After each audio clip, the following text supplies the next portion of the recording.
a close look at the treatment of the small folk in the House of Dragon. Welcome to today's episode of A Close Look, where we delve into the intricacies of the world created by George R.R. Martin. I'm your host name, and we're taking a close look at the treatment of the small folk, also known as the Wildlings, in the House of the Dragon, the wildly popular prequel series to Game of Thrones. In this episode, we'll be exploring the complexities of the show's portrayal of the small folk and their interactions with the ruling classes, particularly the Dragon Lords and the royal family.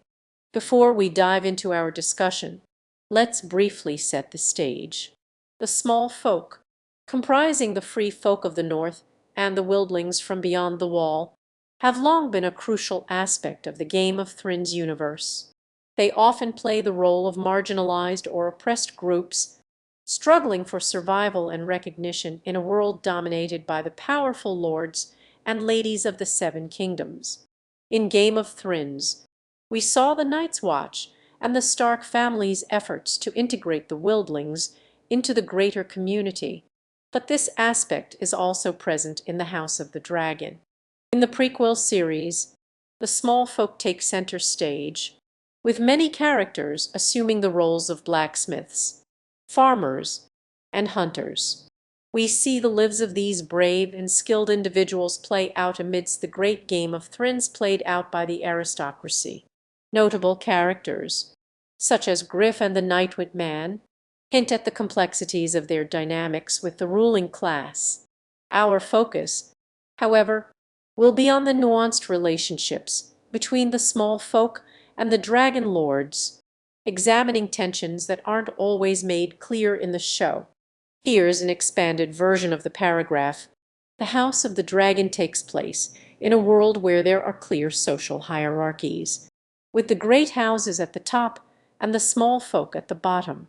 This dichotomy is a defining feature of Westerosi society, where the nobility holds significant power and influence, while the working-class inhabitants of the realm, known as the small folk, are relegated to menial tasks and live in relative poverty. The show's portrayal of the small folk is complex and often contradictory. On one hand, it highlights the exploitation and mistreatment of the poor by the nobility, as seen in the depiction of the Targaryens' treatment of the Ironborn and the Dothrakis' treatment of their servants.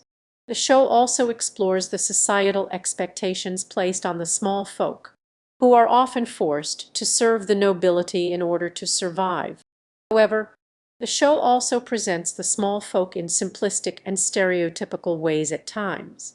Characters like Lord Hightower's steward, Sir Perkin, and the castle servants often feel like mere caricatures, serving only to illustrate the cruelty and oppression of the nobility.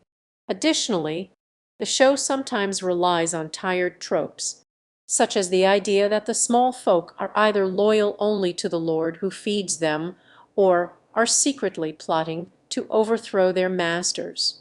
This portrayal can be seen as overly simplistic and even patronizing, suggesting that the small folk are unable to think or act for themselves.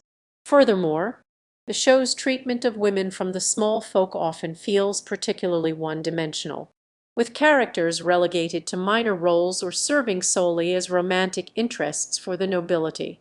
Despite these criticisms, the show still manages to highlight the resilience and resourcefulness of the small folk, often finding ways to subvert expectations and surprise the viewer.